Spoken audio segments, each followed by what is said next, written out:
Kashmir runs in our blood. تنازع کشمیر اقوام متحدہ کے ایجنڈے پر موجود سب سے پرانا حل طلب مسئلہ ہے اور کشمیری عوام طویل عرصے سے اس مسئلے کے پرامن، منصفانہ اور آبرومندانہ حل کے منتظر ہے۔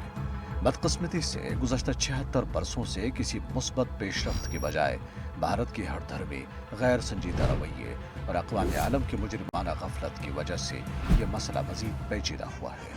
ہر سال پاکستان اور دنیا بھر میں پاکستانی اپنے مظلوم کشمیری بھائیوں کے ساتھ یوم یکجہتی کشمیر منا کر اس عہد کی تجدید کرتے ہیں کہ بھارتی غلامی سے آزادی تک کشمیری عوام کی حق خود ارادیت کے منصفانہ جدوجہد کی حمایت جاری و ساری رکھ جائے گی۔ کشمیری عوام کی منصفانہ جدوجہد کو دبانے اور اپنے ناجائز تسلط کو قائم رکھنے کے لیے بھارتی استعمار نے کشمیریوں پر اپنی 10 لاکھ سے زائد بے لگام اور بدمست فوج کو مسلط کر رکھا ہے، جو انسانیت کے خلاف سنگین اور بھیانک جرائم کا ارتکاب کر رہی ہے۔ بھارت کی ریاستی دہشت گردی کے نتیجے میں مرد و زن، بوڑھے اور بچوں سمیت ہر کشمیری متاثر ہے۔ بھارت کشمیر میں اپنے جرائم اور کالے کرتوت کو چھپانے کے لیے حریت رہنماؤں کو پس سے زندان ڈال کر عدالتی دہشت گردی کا نشانہ بنا رہا ہے، ان کو قتل کر رہا ہے، انسانی حقوق کے کارکنوں کو انتقام کا نشانہ بنا رہا ہے، نوجوانوں کو گرفتار کر کے لاپتہ کر دیا جاتا ہے اور ذرائع ابلاغ سے وابستہ افراد کی زبان بندی کی جا رہی ہے۔ انسانی حقوق کے کارکنوں اور صحافیوں پر زمین تنگ کر دی گئی ہے اور جرائم پر پردہ ڈالنے کے لیے 60 سے زائد صحافیوں پر سفری پابندیاں عائد کر دی گئی ہیں۔ بھارت کا دعویٰ ہے کہ کشمیر میں حالات معمول پر آ چکے ہیں، حالانکہ 1989 سے لے کر اب تک مرتب کردہ بھارتی فوج کے سنگین جرائم کے اعداد و شمار ان کھوکھلے دعووں کی نفی کرتے ہیں۔ قابض فوجیوں نے 1989 سے لے کر اب تک 96,285 کشمیریوں کو شہید کیا ہے، جن میں 7,225 کو زیر حراست قتل کر دیا گیا۔ اس عرصے کے دوران 1,69,038 افراد کو جھوٹے اور من گھڑت کیسوں میں گرفتار کیا گیا۔ قابض فورسز نے کشمیریوں کو معاشی اور اقتصادی طور پر مفلوج کرنے کے لیے اس عرصے کے دوران گولہ بارود اور کیمیائی ہتھیاروں سے 1,10,509 سے زائد گھروں اور دیگر تعمیرات کو تباہ کیا۔ بھارتی درندگی کے نتیجے میں 22,968 خواتین کے سہاگ لٹ چکے ہیں اور 1,07,972 معصوم بچے یتیم ہو گئے۔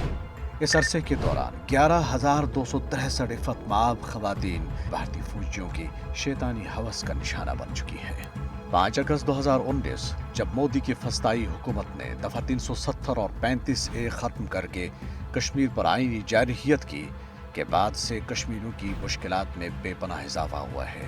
اس آئینی جارحیت کے بعد سے مودی سرکار جس امن کے قیام کا دعویٰ کر رہی ہے، اس کی حقیقت یہ ہے کہ تب سے دسمبر 2023 تک ہی تلاشی اور محاصرے کی 18,522 ظالمانہ کارروائیاں انجام دی گئی ہیں، جبکہ دوسری طرف بھارت کی ہندوتوا نواز عدلیہ نے مودی حکومت کے غیر قانونی اقدامات کو انتہائی بے شرمی سے جائز قرار دے کر کشمیریوں کے زخموں پر نمک پاشی کی۔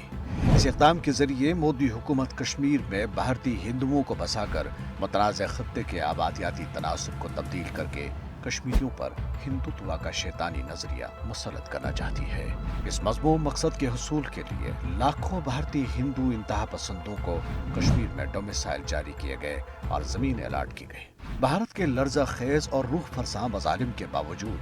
کشمیریوں کے حوصلے ہمالیہ سے بھی بلند ہیں اور وہ بھارتی بندوقوں کی گن گھرج اور گولہ باری میں بھی پاکستانی پرچم تھامے آزادی اور پاکستان کے حق میں نعرے بلند کرتے ہیں اور پاکستان کے ساتھ اپنی والہانہ محبت کا اظہار کرتے ہیں۔ ہم پاکستانی ہیں، پاکستان ہمارا ہے، جینا جینا پاکستان، جینا جینا پاکستان، میری جان میری جان پاکستان، پاکستان میری جان میری جان۔ پاکستان کشمیریوں کی منصفانہ جدوجہد کی غیر متزلزل حمایت کا پابند ہے اور یہ حمایت منزل کے حصول یعنی اقوام متحدہ کی پاس شدہ قراردادوں پر عمل درآمد تک جاری رہے گی۔ 5 فروری کو یوم یکجہتی کشمیر منا کر پاکستانی قوم کشمیریوں کے ساتھ یہ عہد دہراتی ہے کہ پاکستان کشمیریوں کو کبھی تنہا نہیں چھوڑے گا، بلکہ چٹان کی طرح اپنے اصولی موقف پر قائم رہے گا۔